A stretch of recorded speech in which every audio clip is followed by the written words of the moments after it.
Hello दोस्तों, आपका स्वागत है ज्ञान फॉर जोक चैनल में। दोस्तों, आज की इस वीडियो में हम देखेंगे दिल्ली सल्तनत के 20 ऐसे क्वेश्चंस जो कि बार बार एग्जाम्स में आते हैं। दोस्तों, जब भी एग्जाम्स होते हैं और दिल्ली सल्तनत से यदि क्वेश्चन आते हैं दोस्तों, तो यही 20 क्वेश्चंस में से आते हैं। तो ये काफ़ी महत्वपूर्ण है दोस्तों। यदि आप ये 20 क्वेश्चंस देख लेते हैं तो 90% चांस है कि आपको दिल्ली सल्तनत पढ़ना नहीं पड़ेगा। तो दोस्तों, क्योंकि यहीं से क्वेश्चन बार बार रिपीट होते हैं, तो वीडियो को शुरू से अंत तक ज़रूर देखिएगा, क्योंकि ये काफ़ी महत्वपूर्ण है आने वाले एग्ज़ाम्स। जैसे आपका एग्ज़ाम्स एनटीपीसी हो गया, ग्रुप डी हो गया, बिहार एसआई, यूपी एसआई और भी सभी कम्पिटिटिव एग्ज़ाम्स के लिए। तो चलिए दोस्तों, शुरू करते हैं और देखते हैं पहला क्वेश्चन क्या है। तो दोस्तों, पहला क्वेश्चन है, दिल्ली सल्तनत की दरबारी भाषा क्या थी? तो जो दिल्ली सल्तनत की दरबारी भाषा थी जो दोस्तों, वो थी फ़ारसी। ठीक है, तो इसका सही जवाब होगा ऑप्शन डी, फ़ारसी। अगला क्वेश्चन लेते हैं। अगला क्वेश्चन है, आगरा नगर की स्थापना किसके द्वारा की गई थी? दोस्तों, आगरा नगर की स्थापना जो की गई थी वो की गई थी सिकंदर लोदी के द्वारा। ठीक है, तो ये ध्यान में रखिएगा। इसका आंसर होगा दोस्तों ऑप्शन ए, सिकंदर लोदी। 1504 ईस्वी में, याद रखिएगा, 1504 ईस्वी में सिकंदर लोदी ने आगरा शहर की स्थापना की थी। और इसके 2 साल बाद 1506 ईस्वी में सिकंदर लोदी ने आगरा, ये दिल्ली से आगरा जो राजधानी है वो स्थानांतरित किया था दोस्तों। ठीक है, तो याद रखिएगा 1504 में स्थापना किया आगरा के, और 2 साल बाद आगरा, दिल्ली से आगरा राजधानी स्थानांतरित किया। ठीक है, तो ये ध्यान में रखिएगा। चलिए अगला क्वेश्चन लेते हैं। अगला क्वेश्चन है दोस्तों, रजिया सुल्तान किसकी बेटी थी? दोस्तों, रजिया सुल्तान जो है वो इल्तुतमिश की बेटी थी दोस्तों। ठीक है, इसका सही जवाब होगा ऑप्शन बी, इल्तुतमिश। ठीक है, देखिए दोस्तों, रजिया सुल्तान जो थी इल्तुतमिश की बेटी थी, और ये 1536 ईस्वी में शासिका बनी थी दोस्तों। ठीक है, जब इल्तुतमिश मर गया था दोस्तों, तब ये रजिया सुल्तान बनी थी। ठीक है, 1536 ईस्वी में। और दोस्तों, बात करें कि रजिया सुल्तान की मृत्यु कब हुई थी, तो 1540 ईस्वी में हुई थी दोस्तों। ठीक है, याद रखिएगा। देखिए दोस्तों, जब रजिया सुल्तान, बात करें मृत्यु कैसे हुई थी, तो सबसे पहले देखिए, रजिया सुल्तान 1240 ईस्वी की बात है। सॉरी दोस्तों, यहाँ पे 1236 होगा। ठीक है, 1236 ईस्वी, सॉरी सॉरी, 1240 ईस्वी। ठीक है, देखिए दोस्तों, जब रजिया सुल्तान 1240 ईस्वी में, भटिंडा का एक इक़्तिदार था, उसका नाम था अल्तुनिया। ठीक है, अल्तुनिया नाम था। उसके विद्रोह को दबाने गई थी दोस्तों, और वो विद्रोह दबाने में असफल रही और हार गई थी। तब अल्तुनिया क्या किया कि रजिया सुल्तान को गिरफ्तार कर लिया दोस्तों। तब रजिया सुल्तान चालाकी दिखाते हुए क्या कही कि वो अल्तुनिया से विवाह का प्रस्ताव रखी और दोनों शादी कर लिए। ठीक है, और शादी के बाद जब ये दिल्ली पर आक्रमण करने गए, तो लौटते समय वहाँ से 1240 की ही बात है दोस्तों, कैथल के पास, कैथल कैथल हरियाणा के पास है दोस्तों, और यही कैथल के पास वहाँ के डाकुओं ने ये दोनों की हत्या कर दी थी। ठीक है, तो इस तरह रजिया सुल्तान की मृत्यु हुई थी दोस्तों 1240 ईस्वी में। ठीक है, तो ये ध्यान में रखिएगा। और दोस्तों, एक बात याद रखिएगा कि जो इतिहासकार जो थे एल्फिंस्टन, उनके अनुसार ये जो रजिया सुल्तान थी, अगर ये महिला नहीं होती दोस्तों, तो इनका नाम जो है वो महान मुस्लिम शासक के रूप में गिना जाता है। ठीक है, ये कौन कहे थे? तो इतिहासकार एल्फिंस्टन ने कहे थे। ठीक है, तो ये एक्स्ट्रा जानकारी जो मैंने आपको दिया है, ये भी आप ध्यान रखिएगा। ठीक है, चलिए अगला क्वेश्चन लेते हैं दोस्तों। अगला क्वेश्चन है, किसके शासनकाल में सबसे अधिक मंगोल आक्रमण हुए? मंगोल आक्रमण की बात करें दोस्तों, सबसे अधिक किसके शासनकाल में हुआ? तो वो हुआ है अलाउद्दीन खिलजी के शासनकाल में। ठीक है, तो इसका आंसर होगा ऑप्शन डी, कुल 6 बार आक्रमण हुआ है अलाउद्दीन खिलजी के शासनकाल में। तो ये आप ध्यान में रखिएगा। तो चलिए अगला क्वेश्चन लेते हैं दोस्तों। अगला क्वेश्चन है, यात्री इबन तुता कहाँ से आया था? यात्री इबन बतूता जो था दोस्तों, वो मोरक्को से आया था। ठीक है, मोरक्को से आया था। और किसके शासनकाल में आया था? तो एमबीटी के शासनकाल में, मोहम्मद बिन तुगलक के शासनकाल में आया था। और बात करें कब आया था, तो याद रखिएगा 1333 ईस्वी में आया था। 1333 ईस्वी में एमबीटी के शासनकाल में आया था। और एमबीटी के शासनकाल में आया था दोस्तों, तो एमबीटी इससे इतना प्रभावित था कि इसे दिल्ली का काजी नियुक्त किया था। काजी मतलब उस समय होता था न्यायाधीश। ठीक है, तो मोहम्मद बिन तुगलक था जो इसे दिल्ली का काजी नियुक्त किया था, ये भी आप ध्यान में रखिएगा। और इसका एक बुक है दोस्तों जो भी एग्जाम में पूछा जाता है, वो भी इम्पोर्टेंट है, रेहला। ठीक है, रेहला बुक जो है वो यवन तुत्ता का है, इवन बतूता का है दोस्तों। ठीक है, और ये कहाँ से आया था, तो मोरक्को से आया था दोस्तों। ठीक है, तो इसका आंसर होगा ऑप्शन बी। अगला क्वेश्चन है दोस्तों, किस सुल्तान के काल में खालसा भूमि अधिक पैमाने में विकसित हुई। देखिए दोस्तों, सबसे पहले आप ध्यान दीजिए कि ये खालसा भूमि है क्या। ठीक है, तो देखिए खालसा भूमि वो भूमि होती थी जिस पर राजा का अधिकार होता था और पूर्ण रूप से अधिकार होता था। इस पर उत्पादित हर चीज़ जो उत्पाद होते थे उस पर राजा का 100% जो अधिकार रहता था दोस्तों। ठीक है, तो ये याद रखिएगा। तो खालसा भूमि पर राजा का अधिकार होता था, ये राजा का भूमि होता था दोस्तों। ठीक है, और किस सुल्तान के काल में खालसा भूमि अधिक पैमाने पर विकसित हुई है, तो वो हुई है दोस्तों अलाउद्दीन खिलजी के शासनकाल में। ठीक है, तो ये इंपॉर्टेंट है, याद रखिएगा। इसका आंसर होगा ऑप्शन डी। अगला क्वेश्चन लेते हैं दोस्तों। अगला क्वेश्चन है, खतौली का युद्ध। खतौली का युद्ध किसके किसके बीच हुआ। देखिए दोस्तों, खतौली का जो युद्ध है वो राणा सांगा और इब्राहिम लोदी के बीच हुआ था। और कब हुआ था ये भी इम्पोर्टेंट है, याद रखिएगा, 1518 ईस्वी में। ठीक है, 1518 ईस्वी में खतौली का युद्ध राणा सांगा और इब्राहिम लोदी के बीच हुआ था। इसमें दोस्तों याद रखिएगा राणा सांगा का जीत गए थे दोस्तों। ठीक है, राणा सांगा जीते थे और इब्राहिम लोदी हार गया था दोस्तों। ठीक है, और दोस्तों इसी से एक बात करें, जो एक युद्ध है दोस्तों, बकरौल का युद्ध। ठीक है, बकरौल का युद्ध, बकरौल का युद्ध। ठीक है, ये बकरौल का युद्ध 1524 ईस्वी में हुआ था दोस्तों। ये भी युद्ध जो हुआ था वो राणा सांगा और इब्राहिम लोदी के भी बीच हुआ था दोस्तों। इसमें राणा सांगा जो थे वो हार गए थे और इब्राहिम लोदी जीत गया था दोस्तों। ठीक है, तो ये दोनों युद्ध याद रखिएगा। खतौली का युद्ध जो है वो राणा सांगा और इब्राहिम लोदी के बीच हुआ था, इसमें राणा सांगा जीते थे, इब्राहिम लोदी हारा था। बकरौल का युद्ध 1524 ईस्वी में राणा सांगा और इब्राहिम लोदी के ही बीच हुआ था, जिसमें राणा सांगा हार गए थे और इब्राहिम लोदी जीत गया था। ठीक है, तो ये ध्यान में रखिएगा। चलिए दोस्तों अगला क्वेश्चन लेते हैं। अगला क्वेश्चन है, तबकात ए नासिरी पुस्तक में बिहार का जिक्र है दोस्तों। सबसे पहले बिहार का जो जिक्र है पुस्तक में, वो तबकात ए नासिरी में है दोस्तों। ठीक है, और इसके लेखक कौन है दोस्तों। ठीक है, तो तबकात ए नासिरी जो पुस्तक है इसके लेखक हैं मिनहाज उस सिराज। ठीक है, मिनहाज उस सिराज। तो इसका आंसर होगा ऑप्शन सी, मिनहाज उस सिराज। ये आप याद रखिएगा। अगला क्वेश्चन है, पहली बार गुंबद का प्रयोग किसके मकबरे में हुआ।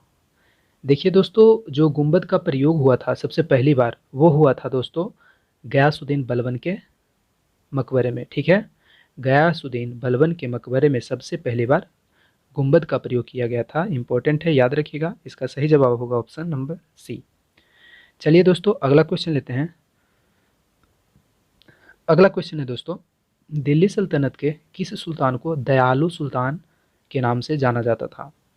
देखिए दोस्तों, दिल्ली सल्तनत में जो सबसे दयालु सुल्तान था वो था दोस्तों जलालुद्दीन फिरोज खिलजी।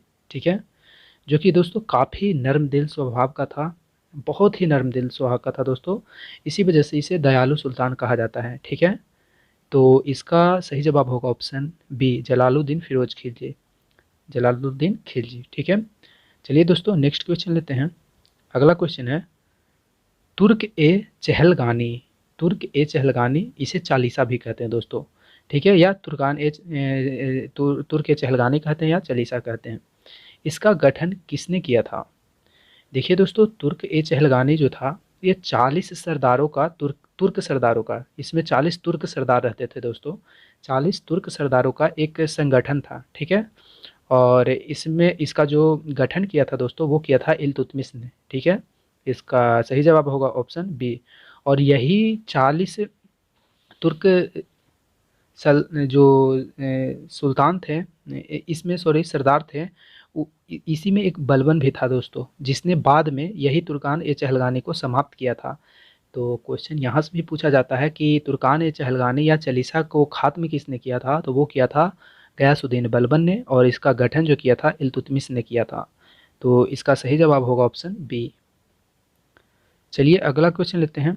अगला क्वेश्चन है, दिल्ली सल्तनत की प्रथम राजधानी कहाँ थी, यानी कि पहली राजधानी कहाँ थी दिल्ली सल्तनत की जब दिल्ली सल्तनत का गठन हुआ था, जब स्टार्ट हुआ था 1206 ईस्वी में, तो इसकी राजधानी कहाँ थी। तो दोस्तों देखिए, जो कुतुबुद्दीन ऐबक था, गौरी का जो गुलाम था, वो जब 1206 ईस्वी में वो अपना राज्य अभिषेक जो था वो करवाया था लाहौर में, ठीक है दोस्तों।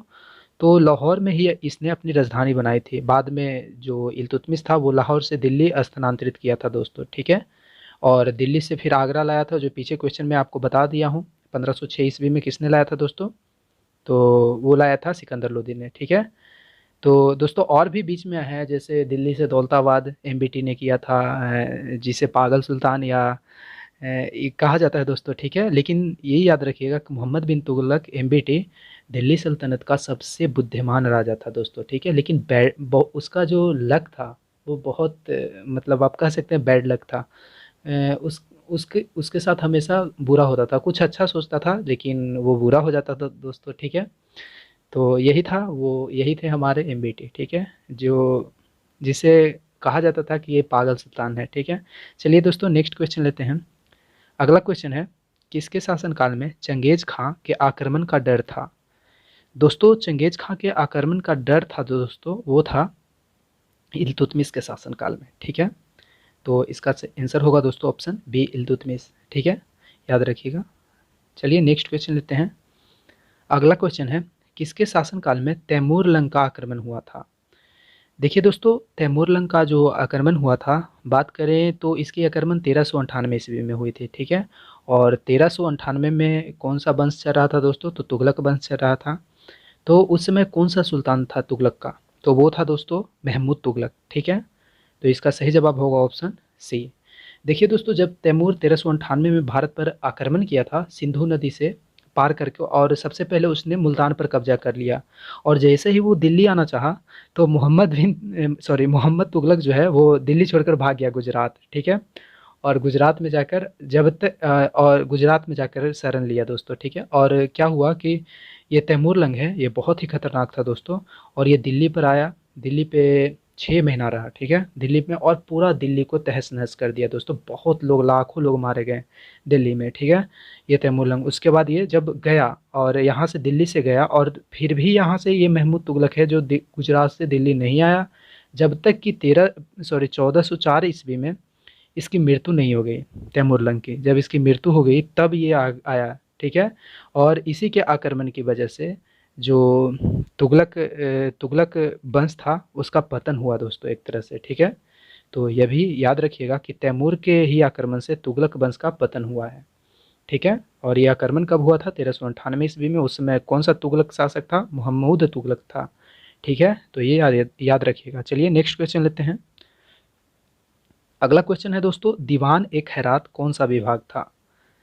देखिए दोस्तों, दीवान ए खैरात जो था ये विभाग का नाम था, और ये विभाग चलाया था एफएसटी फिरोज शाह तुगलक।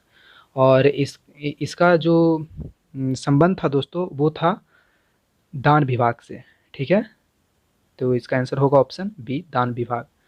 देखिए दोस्तों, बात करें कृषि विभाग की, तो उस समय जो दीवान आमीर कोही था, एक विभाग था आमीर कोही, जो कि मोहम्मद बिन तुगलक ने चलाया था। तो वो कृषि विभाग से संबंधित था, तो ये याद रखिएगा। और सैन्य विभाग से जो संबंधित था वो था दीवान अर्ज या दीवान अरीज, जो कि बलबन ने चलाया था। और राजस्व विभाग की बात की जाए तो उस समय दीवान ए बजारत या बिजारत, ये नाम से जो विभाग था वो राजस्व विभाग था, जो कि बलबन ने चलाया था, जिसकी शुरुआत बलबन ने किया था। तो यहाँ से क्वेश्चन पूछे जाते हैं, ज़्यादा कृषि विभाग से पूछा जाता है, तो ये भी आप याद रखिएगा। ये एमबीटी चलाया था, मोहम्मद बिन तुगलक चलाया था। और इसे क्या कहा जाता था, कौन सा विभाग था दोस्तों, वो था आमीर कोही, ठीक है। चलिए दोस्तों लेते हैं नेक्स्ट क्वेश्चन। अगला क्वेश्चन है दोस्तों, सर्ब या सरब कर लगाने वाला सुल्तान कौन था। देखिए दोस्तों, सर जो था वो एक तरह का सिंचाई कर था, ठीक है। ये सिंचाई जैसे खेत का सिंचाई होता है, और उसे सिंचाई का कर था दोस्तों। और ये जो कर लगाया था, यानी कि सिंचाई पर जो कर लगाया था, उस कर का नाम था सर्व कर, ठीक है। और ये कर लगाने वाला जो सुल्तान था वो था फिरोज शाह तुगलक, एफएसटी। ठीक है, तो इसका सही जवाब होगा ऑप्शन ए, फिरोज शाह तुगलक। चलिए नेक्स्ट क्वेश्चन लेते हैं दोस्तों। नेक्स्ट क्वेश्चन है, दिल्ली सल्तनत का एकमात्र राजा जिसने सुल्तान की उपाधि धारण नहीं की, यानी या आप कह सकते हैं अपने आप को सुल्तान नहीं माना दोस्तों, वो कौन था? कुतुबुद्दीन ऐबक था, या इल्तुतमिश था, या गयासुद्दीन बलबन था, या अलाउद्दीन खिलजी था? तो दोस्तों इसका सही जवाब होगा ऑप्शन ए, कुतुबुद्दीन ऐबक। दोस्तों एकमात्र दिल्ली सल्तनत का राजा जो अपने आप को सुल्तान नहीं माना, यानी कि सुल्तान की उपाधि धारण नहीं की, ये सोचता था कि मैं गुलाम हूँ, ठीक है दोस्तों, और ये इसीलिए ये अपने आप को सुल्तान नहीं मानता था, ठीक है।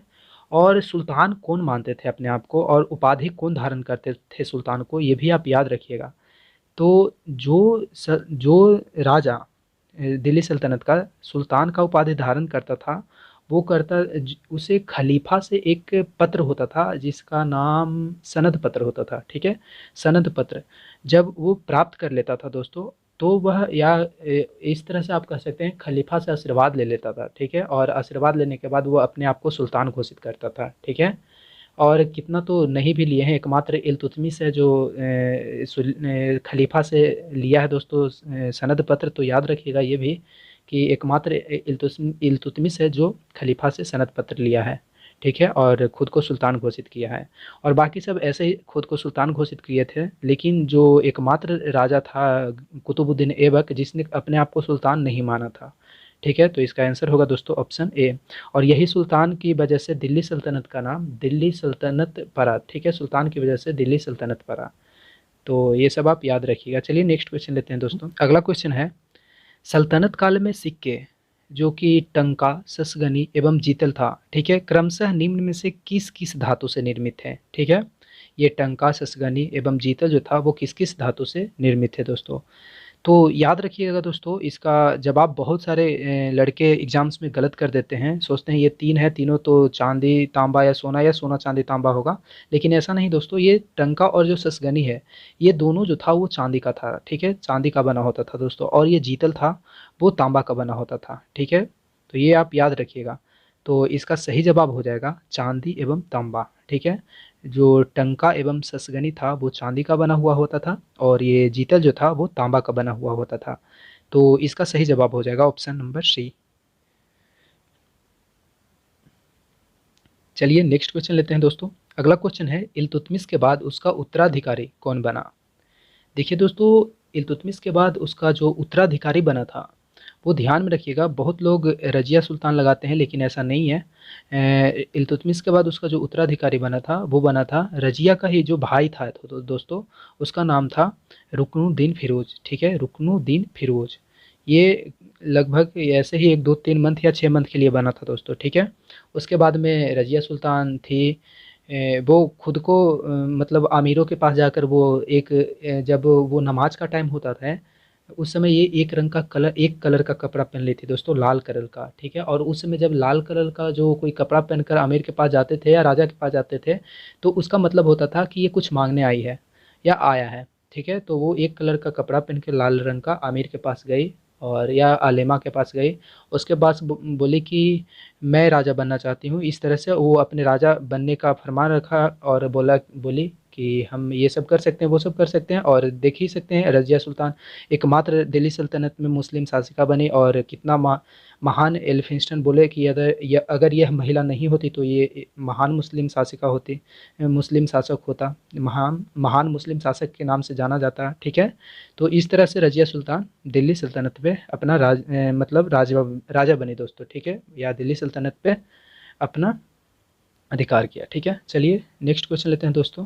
तो इसका सही जवाब होगा रुकनुद्दीन फिरोज, ठीक है। इल्तुतमिश के बाद उसका ठीक उत्तराधिकारी बना था रुकनुद्दीन फिरोज।